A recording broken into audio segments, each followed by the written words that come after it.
Hoy entramos de lleno en la parte histórica y militar de la Guerra Civil Española.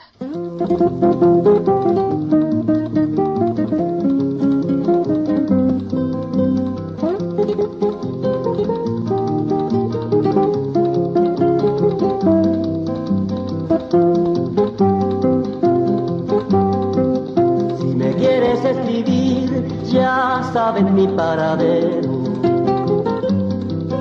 Si me quieres escribir, ya sabes mi paradero, en el frente de batalla, primera línea de fuego. En el frente de batalla, primera línea de fuego.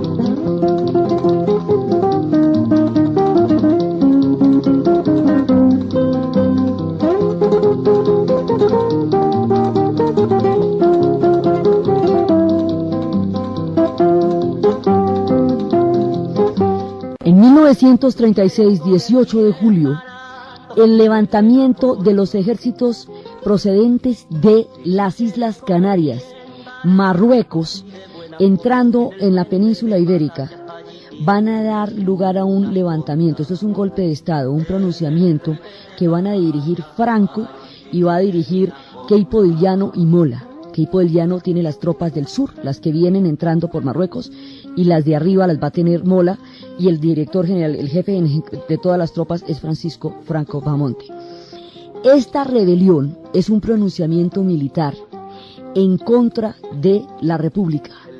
La República, como habíamos visto, tiene todo un espectro de diferentes tendencias que tenían proyectos en ocasiones incompatibles entre sí, pero que tenían en común que estaban en contra del modelo de la España imperial. Entonces, lo que en un principio fue una coalición política, que fueron las elecciones que ganaron los republicanos en 1931 y que los llevó al poder cuando apenas estaban intentando abrirse un espacio político, y de buenas a primera les tocó fue gobernar de una. Y todas estas épocas en que la República del 31 al 36 gobierna con todas las tendencias que la componen, de pa' un lado, de pa' el otro, hacia la izquierda, hacia la derecha, y cómo pasan abusos de todos los lados según la tendencia que la República haya tenido en el momento dado. Tiene presidentes y gobernantes en periodos muy cortos de tiempo. Es un material muy complejo y muy difícil de armar el gobierno de la República, pero sin embargo atenta contra intereses muy claros de la España imperial, atenta contra los intereses del clero, porque le pone límites a sus privilegios y a sus exenciones de impuestos y al gran control que tiene sobre las tierras, y empieza a hacer devolución de tierras, un régimen totalmente distinto. Atenta contra la España imperial porque al tener entre sus filas a los catalanes y a los vascos, las autonomías atentan contra esa España unitaria que es el proyecto imperial. Entonces, de una u otra manera, todos los componentes de la República, que son los comunistas, los anarquistas, los socialistas, los catalanes, los vascos, los republicanos, es decir, los que quieren solamente una república, que no quieren la dictadura del proletariado como los comunistas, ni la abolición del Estado como los anarquistas, sino que quieren una institucionalidad republicana. Los hay que también querían eso. Había otros que incluso eran de derecha, pero como eran antimonárquicos estaban con la república. Lo que fue una coalición política para abrirse un espacio en la política española, y que se convirtió de buenas a primeras en un gobierno, con el levantamiento del 18 de julio se va a convertir en todo un frente de batalla. El frente, en el momento en que se produce el levantamiento, después del asesinato del diputado conservador José Calvo Sotelo, en ese momento el ejército, que ya ha venido fraguando una rebelión, va a traer las tropas imperiales, todas las tropas coloniales de bereberes de Marruecos, y va a traer las tropas, las va a agrupar y van a entrar en contra de la República. La República, ante esto, va a levantarse también para evitar que la derroquen y para evitar que la destruyan. Ahí se parte España. Hay dos bandos totalmente encontrados. Un bando que son los nacionalistas. El bando de los nacionalistas está conformado por el ejército, la mayoría del ejército, porque son los que dirigen el levantamiento, por el clero, que es el que lo está apoyando detrás, y por, los partidos monárquicos, lo que era la España imperial. Los nacionalistas son los que defienden esa España unitaria, la de Felipe II, la de la Contrarreforma, la de Isabel y Fernando. Esa España, el imperio, así ya no exista, la monarquía, así no tengan rey. Lo que significó esa España, la que se fortaleció durante la quiebra de la invasión napoleónica, que fue la que encabezó la resistencia contra las tropas francesas, esa España profunda, van a ser los nacionalistas. Esa es una España. Y la otra España van a ser los republicanos. Y los republicanos, pues son todo este combo de los comunistas anarquistas catalanes, vascos, republicanos, todo este combo de gente va a conformar el bando de los republicanos. Los republicanos están defendiendo a España del golpe de Estado que surge el 18 de julio de 1936. Entonces el ejército se esparce por todas partes y en algunas zonas lo van a apoyar y en otras no. La división de dónde lo apoyan y dónde no lo apoyan es lo que va a romper al país por dos. Y se va a producir un conflicto de proporciones mayores porque el nivel de fe y el nivel de, digamos, de fanatismo y de creencia y de utopía y de devoción que hay detrás de cada uno de estos bandos es inquebrantable y eso hace que se despedacen. Entonces, la gente de la República está defendiendo todas las causas que la integran. Están defendiendo la cultura vasca, están defendiendo la cultura catalana, están defendiendo el ideal del socialismo o el ideal del anarquismo, están defendiendo una cantidad de cosas por las que sienten que van a tener que morir.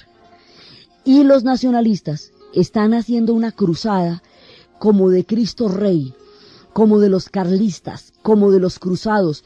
Hay que recordar que el ejército español se montó sobre las órdenes militares religiosas de los tiempos de Santiago de Compostela, que lo que había hecho Fernando de Aragón era precisamente coger todas las órdenes militares religiosas y convertirlas en un ejército para sacar a los moros.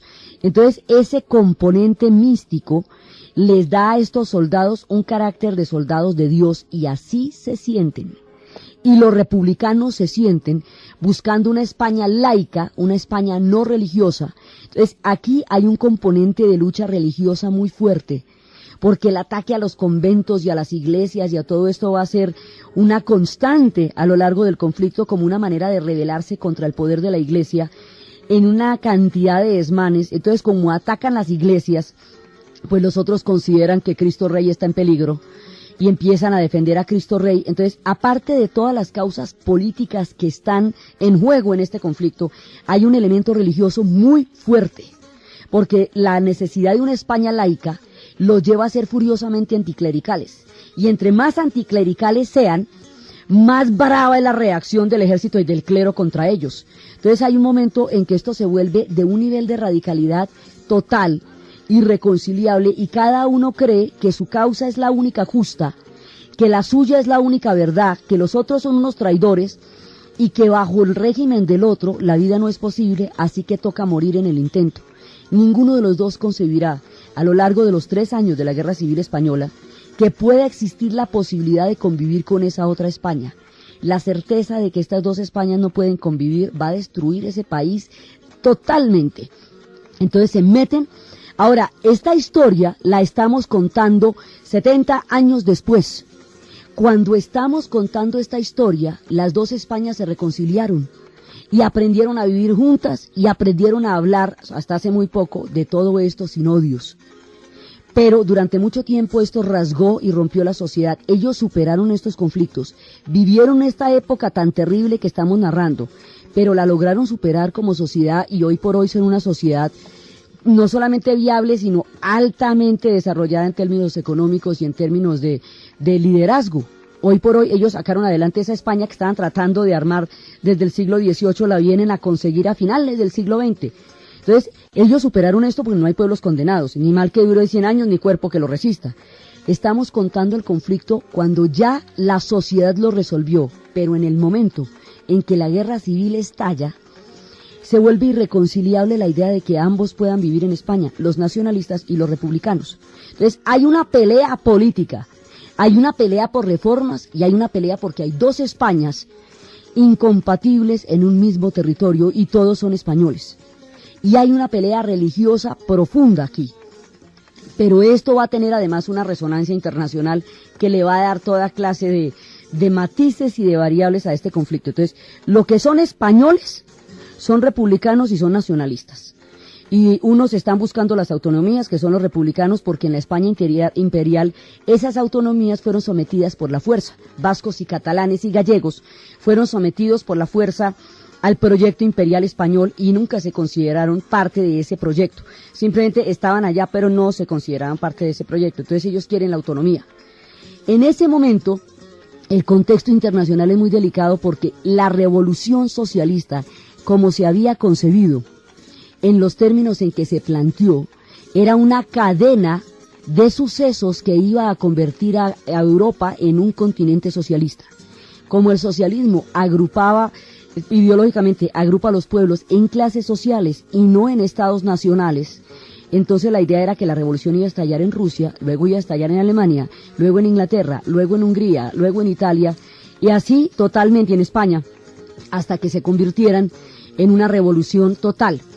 Resulta que estalló en Rusia, pero en el momento en que empieza la revolución en España, en el momento en que empieza la revolución en Alemania, en ese momento, ahí la aplastan. Y luego va a fracasar, la van a aplastar también en Italia. Y allí, donde no surgió el socialismo, surgió el fascismo. Entonces la pelea entre socialismo y fascismo, que va a caracterizar toda la década del 20, ve uno a uno caer los pueblos donde se hicieron las revoluciones socialistas sin lograr el proyecto histórico. Entonces los fascistas son los que van a ir tomando todo el espacio que le van quitando a los socialistas. Entonces el último rincón de esta pelea termina siendo España. España termina siendo el último punto donde se va a dirimir el conflicto entre el fascismo y el socialismo. Y por esa razón, España adquiere una connotación internacional muy grande. Por un lado, porque se considera que la última utopía, la última posibilidad del socialismo, la última batalla por definir la lucha por este proyecto político se va a dirimir en España. Es decir, desde ese momento, la lucha de España se considera una lucha de toda la gente que se siente socialista en ese momento. Y a la vez, como es contra los fascistas, porque están luchando contra un ejército que ha creado una falange que ha adherido a los proyectos fascistas del eje, entonces se considera, desde el otro punto de vista, desde los fascistas, se considera que en España se dirime la batalla más importante. Entonces, los españoles tienen su propio lío, su propio problema, que son las dos Españas que hemos visto romperse a lo largo de los últimos programas. Pero la resonancia internacional que esto va a tener va a hacer que el conflicto se les salga de las manos y se vuelva una cosa muchísimo más complicada y el mundo entero se vea metido ahí o no se vea metido ahí de una manera muy particular, y es lo que le va a dar todo este significado. Entonces, hasta ahora estábamos entre españoles. Los españoles no habían ido nunca a la Primera Guerra Mundial porque estaban en otra cosa, entonces no sabían cómo era una guerra de verdad. Entonces se fueron muertos del entusiasmo a matarse, pero así, digamos, de una manera artesanal.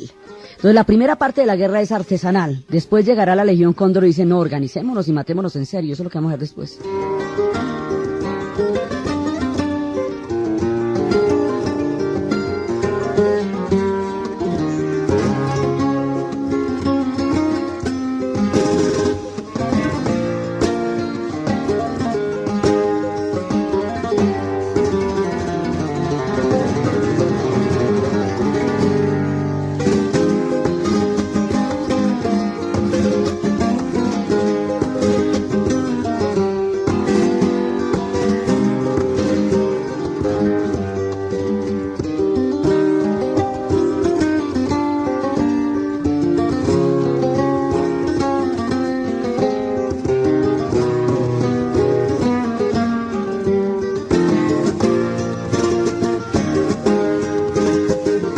Madrid va a ser el centro de la guerra. Madrid va a ser el lugar donde tiene el levantamiento.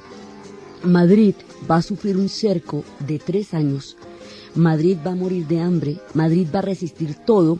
Por Madrid van a morir en ocasiones 45.000 personas defendiendo 5 kilómetros de Madrid.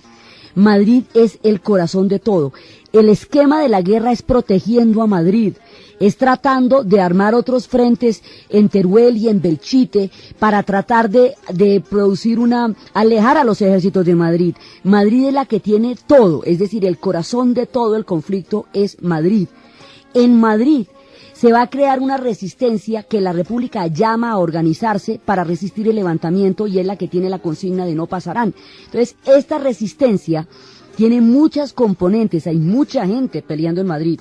Una de las más famosas de todos, digamos, los que van a ser más recordados, sobre todo entre las canciones que el resto del tiempo del siglo se escucharían alrededor de este conflicto, son las brigadas comunistas que organizan el Quinto Regimiento, que lo van a dirigir Lester y Modesto, una serie de grandes líderes. Alrededor del Quinto Regimiento se van a agrupar en un principio 12.000 voluntarios y luego de una u otra manera 70.000 voluntarios alrededor del Quinto Regimiento. Entonces el Quinto Regimiento va a quedar asociado durante mucho tiempo a la resistencia de Madrid y por eso lo dicen así.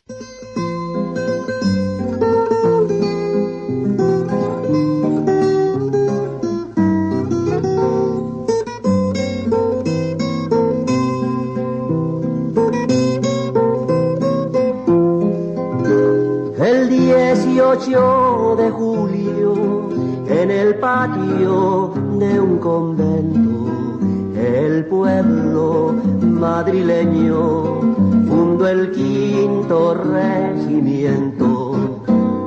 Anda, jaleo, jaleo, ya se acabó el alboroto y vamos al tiroteo, y vamos al tiroteo.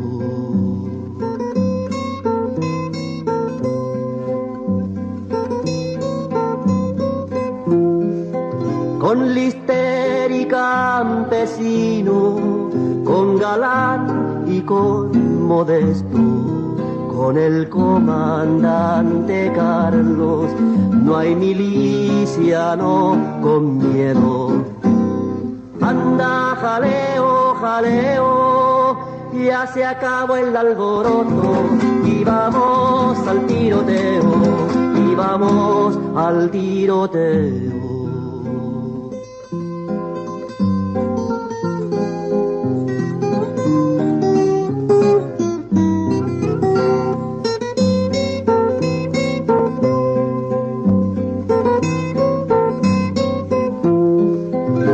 Los 4 batallones que a Madrid están defendiendo, se van lo mejor de España, la flor más roja del pueblo. Anda, jaleo, jaleo, ya se acabó el alboroto, y vamos al tiroteo, y vamos al tiroteo.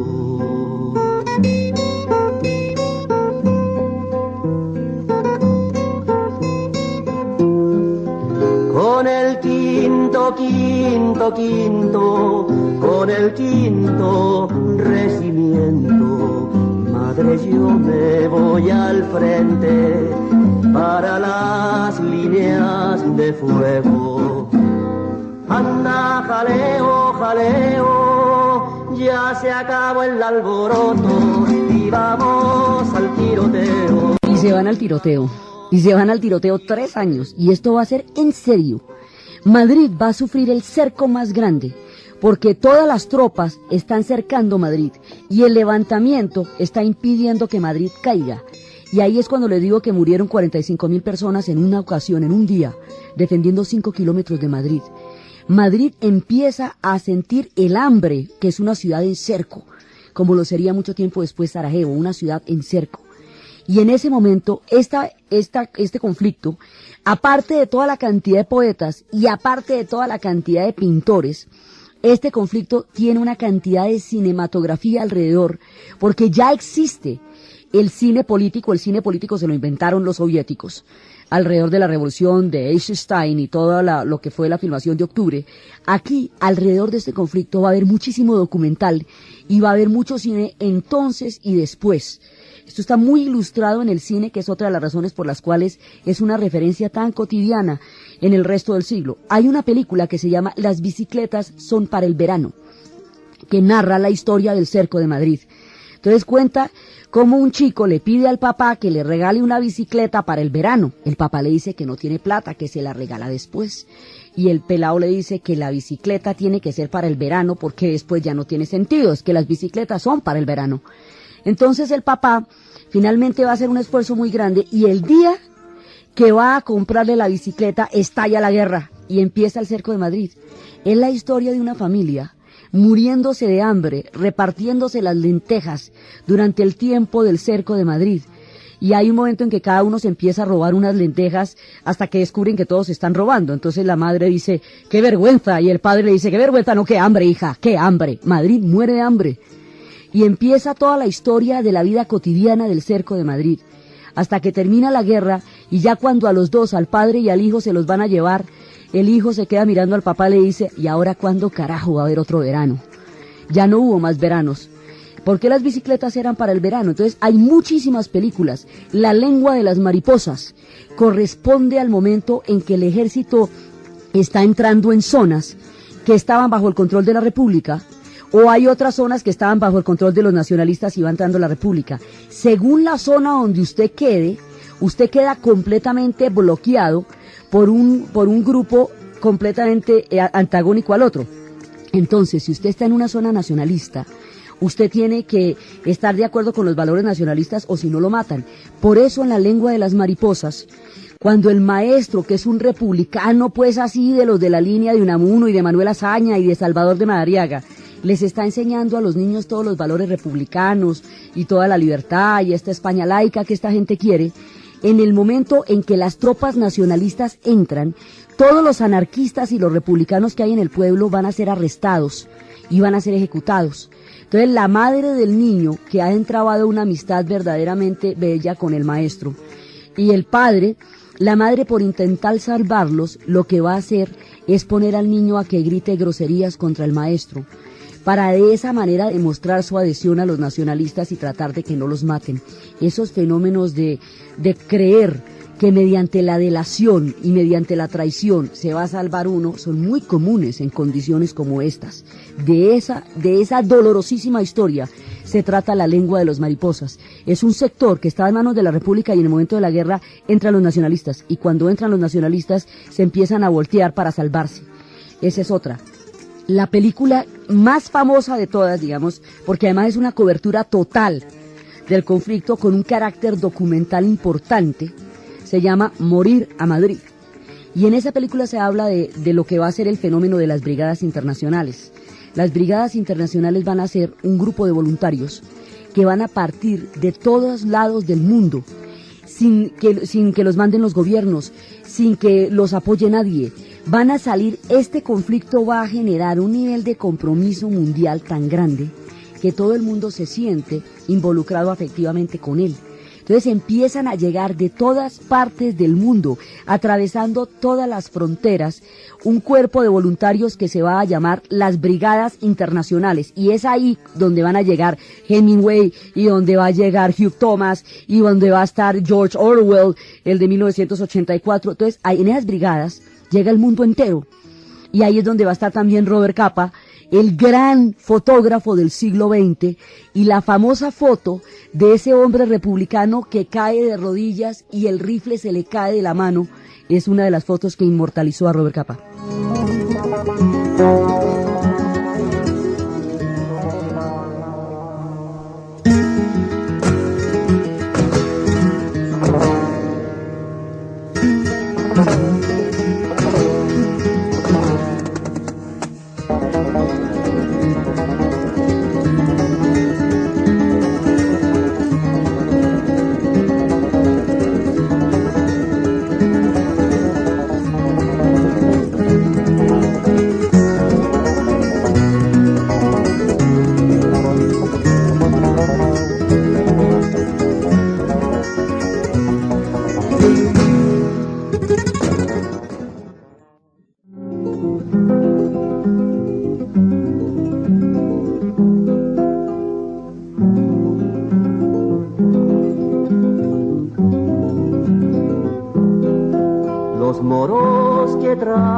Franco en Madrid quiere entrar, mientras quieren milicianos los moros no pasarán, mientras quieren milicianos los moros no pasarán, no pasarán, no pasarán.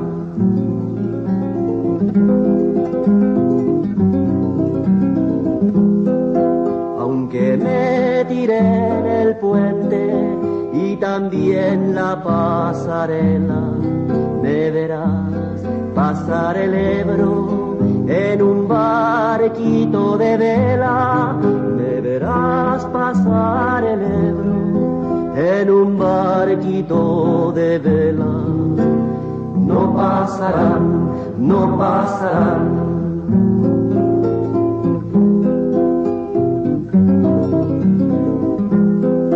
10.000 veces que los tiren, 10.000 veces los haremos. Tenemos cabeza dura los del cuerpo de ingenieros. Tenemos cabeza dura los del cuerpo de ingenieros. No pasarán, no pasarán.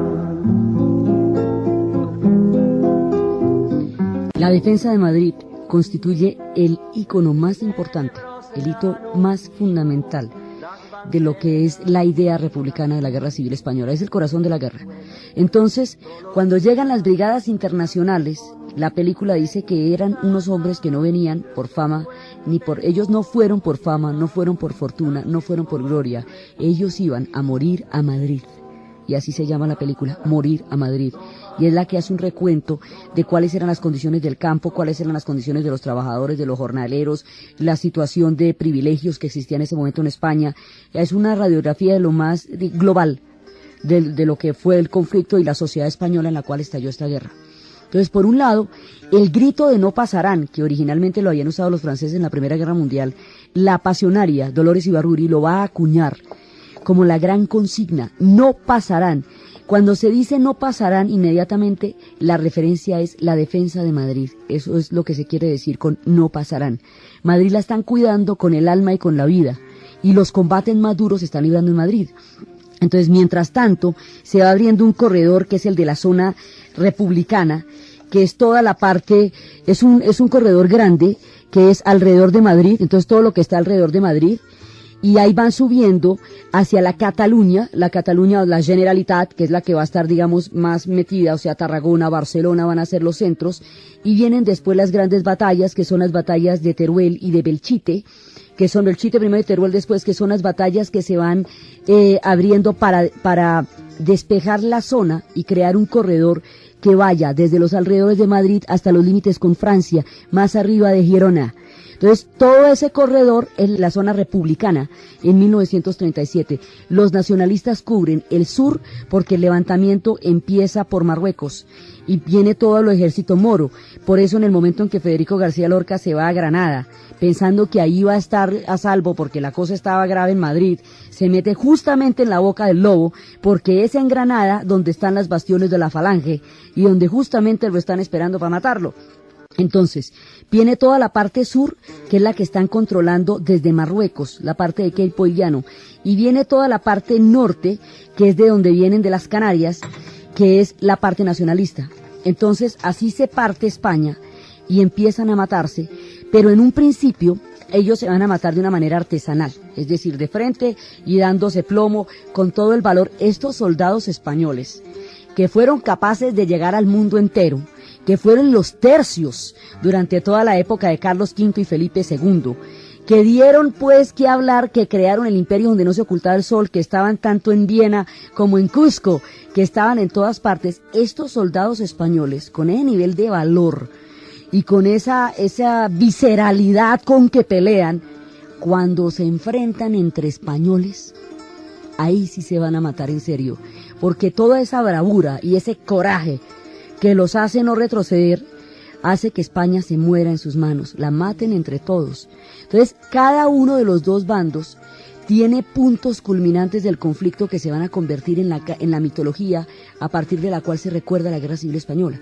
Una son las brigadas internacionales, toda la gente que viene, porque esta gente viene de voluntaria. Y por un lado, porque ahí hay un acuerdo, digamos, los brigadistas internacionales son voluntarios.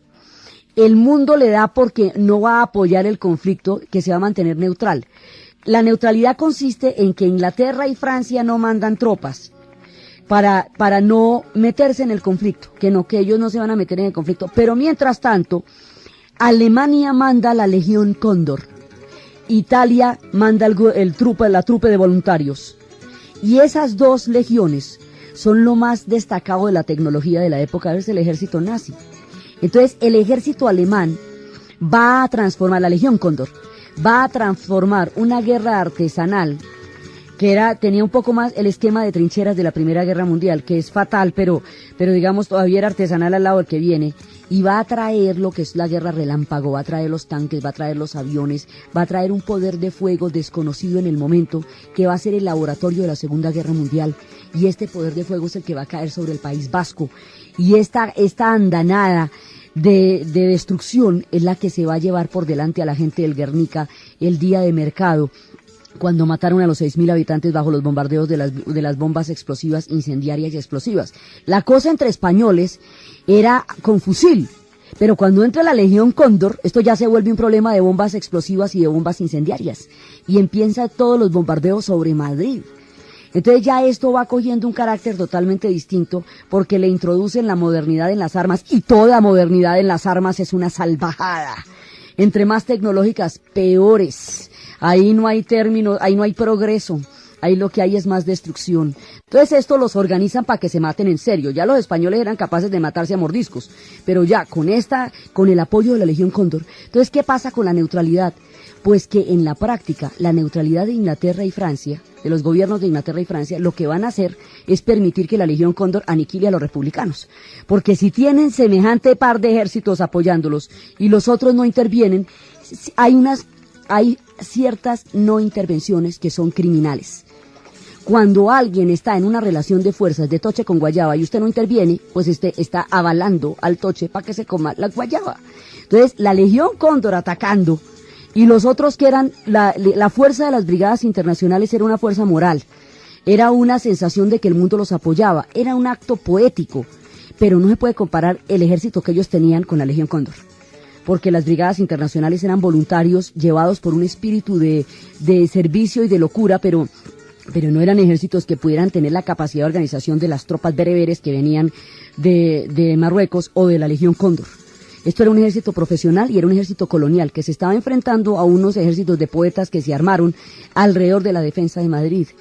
Entonces ahí las cosas se van complicando, y en el contexto mundial nadie se atreve a levantarle la voz a Alemania y a Italia, porque en Alemania y en Italia están mandando Hitler y Mussolini, y no hay quien les diga que no, porque estamos en la época del apaciguamiento de la política de Chamberlain, que trata de evitar a toda costa una confrontación con Hitler. Por esa política, 3 pueblos van a ser abandonados a las más terribles masacres.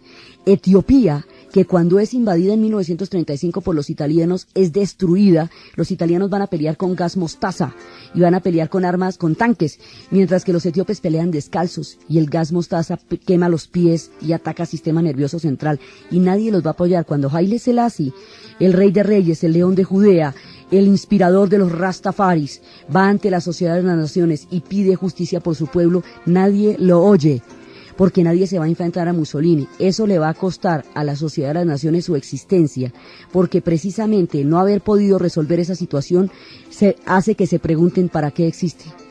Simultáneamente los japoneses están invadiendo China y están cometiendo matanzas que aún el mundo no ha acabado de ver todavía, y nadie dice nada porque Japón es el otro del eje.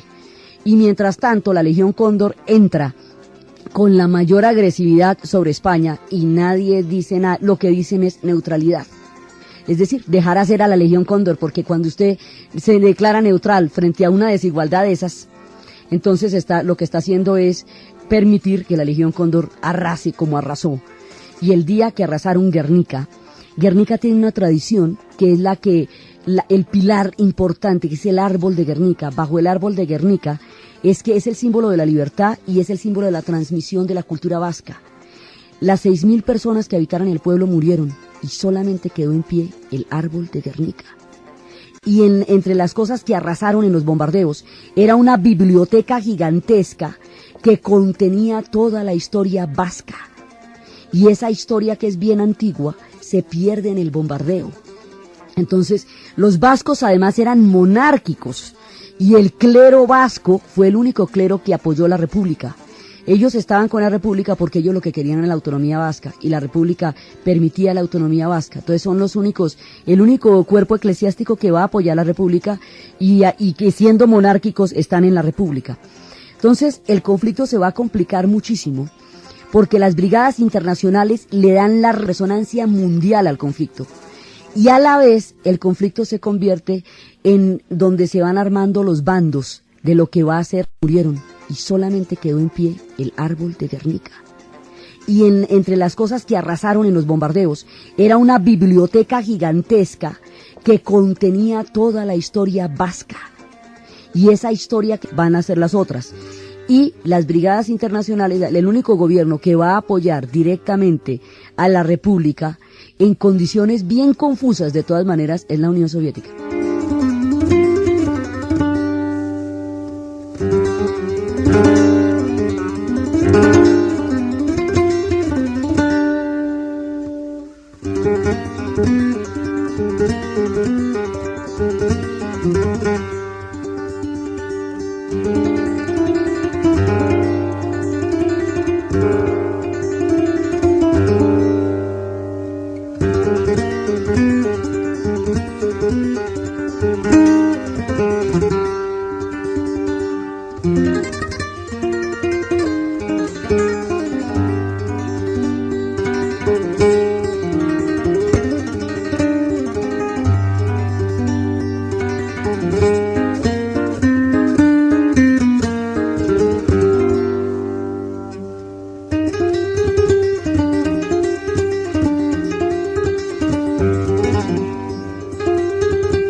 Las cosas se van complicando de esta manera. Entonces, la Legión Cóndor nazi es la que está dirigiendo todos los ejércitos nacionalistas.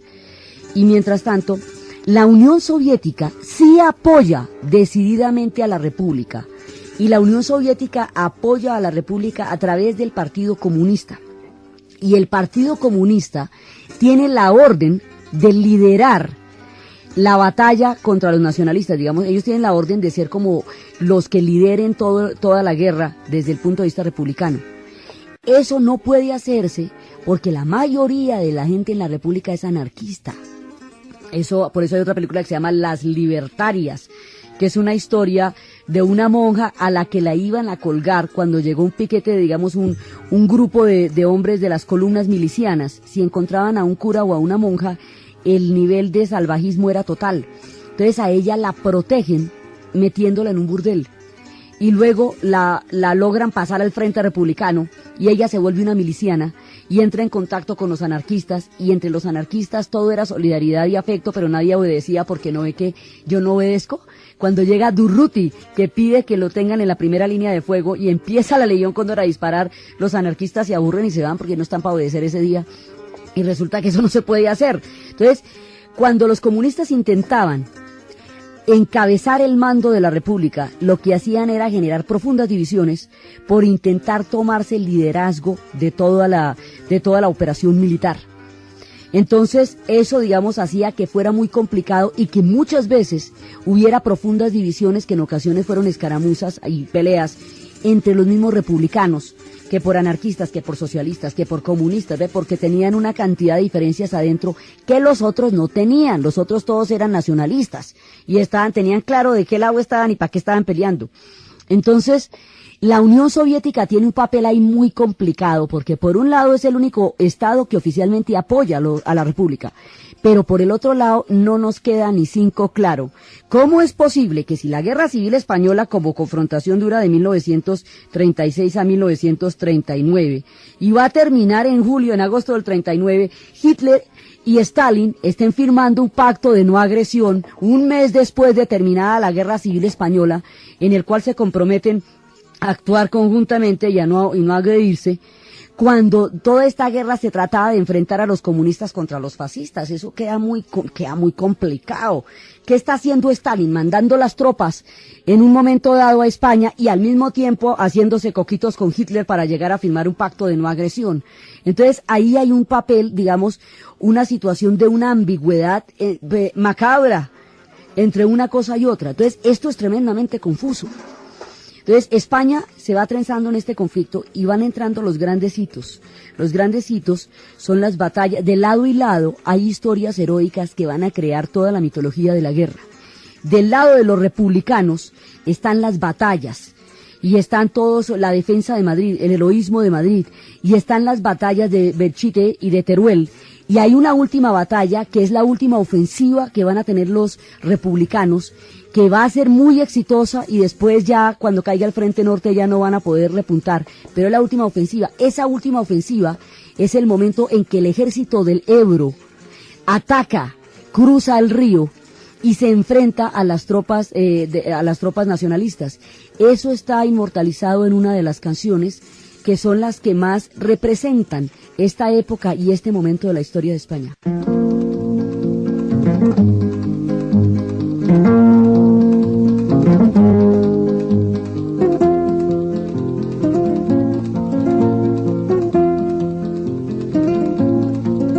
Viva la quinta brigada, rumba la rumba la rumba la. Viva la quinta brigada, rumba la rumba la rumba la. Que nos cubrirá de glorias, ay Carmela, ay Carmela. Que nos cubrirá de glorias, ay Carmela, ay Carmela. Luchamos contra los moros, rumba la rumba la rumba la. Luchamos contra los moros, rumba la rumba la rumba la. Mercenarios y fascistas, ay Carmela, ay Carmela.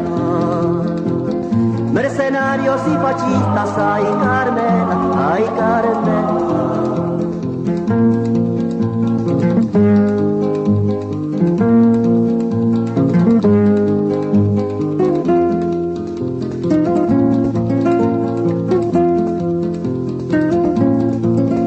El ejército del Ebro, rumba la rumba la rumba la. El ejército del Ebro, rumba la rumba la rumba la. La otra noche el río cruzó, ay Carmela, ay Carmela.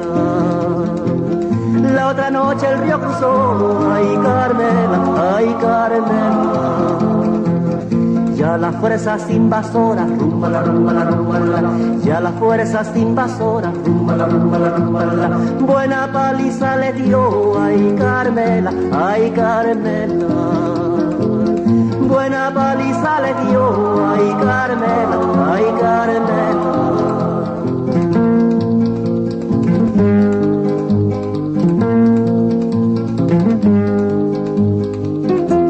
Esta se llama Viva la Quinta Brigada y es otra de las grandes testimonios de la tradición oral y musical que se genera a partir de la Guerra Civil Española, y esto lo cantarán en el exilio 40 años, todos los republicanos que se fueron a vivir a todos los rincones de la tierra una vez terminada la contienda.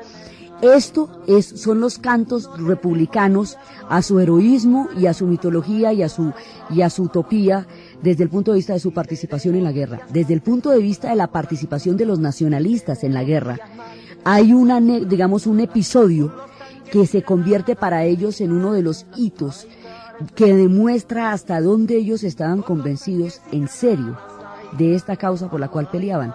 El general Moscardó va a tomarse el Alcázar de Toledo. El Alcázar de Toledo es una fortaleza que queda en la parte de arriba de una montaña que domina el valle. Es un antiguo monasterio y es un punto indispensable el Alcázar. Desde ahí se dominaba todo el valle y era un punto estratégico en el avance militar de la contienda. para liberar el Alcázar, para podérselo tomar los republicanos, porque la defensa que había hecho Moscardó era tan enconada que por más que había toda clase de ataques contra el Alcázar no caía.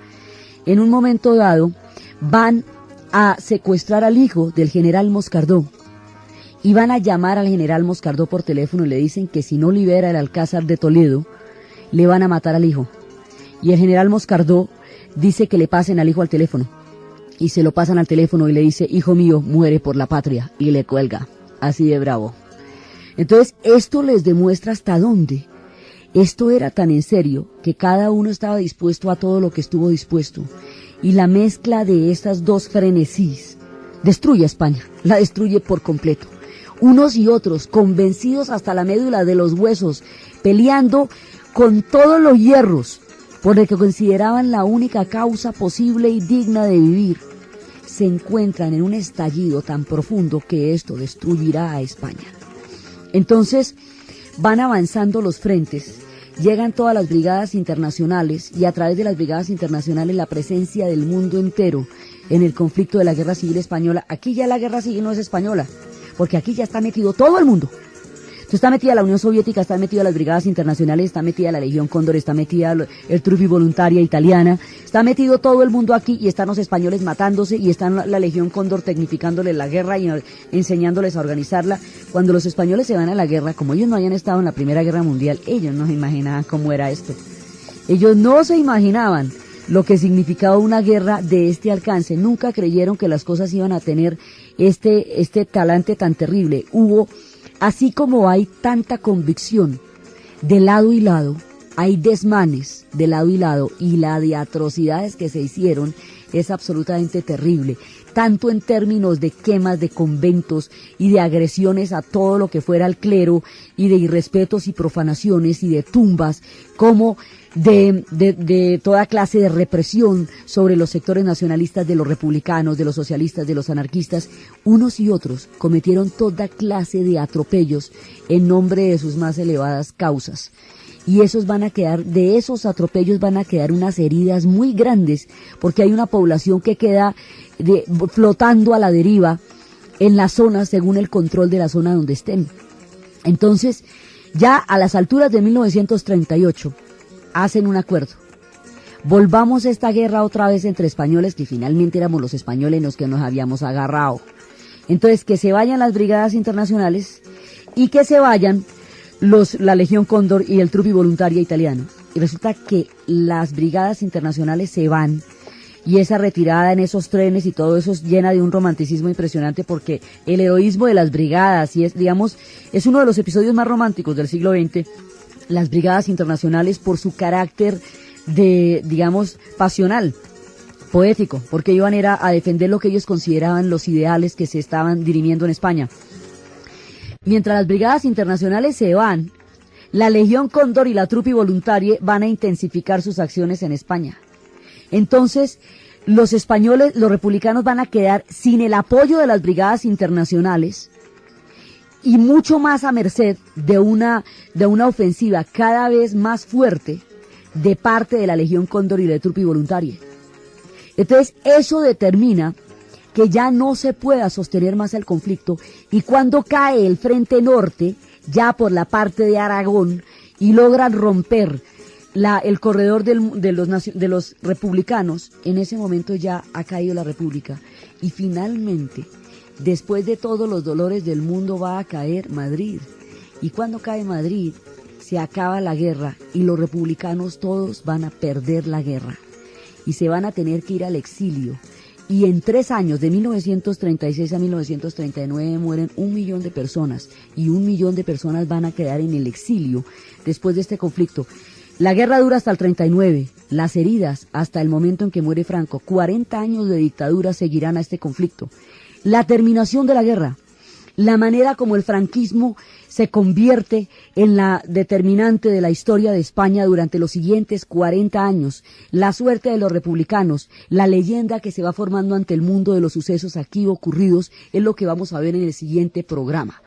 Entonces, desde los espacios donde se están dirimiendo las más grandes pasiones del siglo XX, desde los puntos de mayor visceralidad, desde el corazón de la tragedia, desde los tiempos del Cerco de Madrid, desde Belchite, desde Teruel, desde el Alcázar, desde todos los puntos donde el mundo considera que los corazones se desgarraban en España.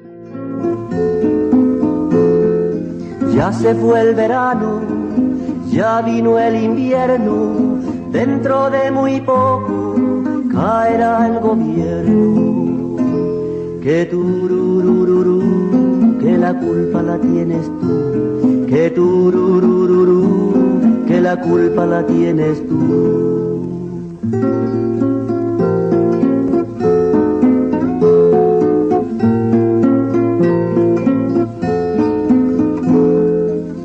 En España nadie come ya caliente, nos vamos a hacer una funda para los dientes. Que tururururú, que la culpa la tienes tú, que tururururú, que la culpa la tienes tú.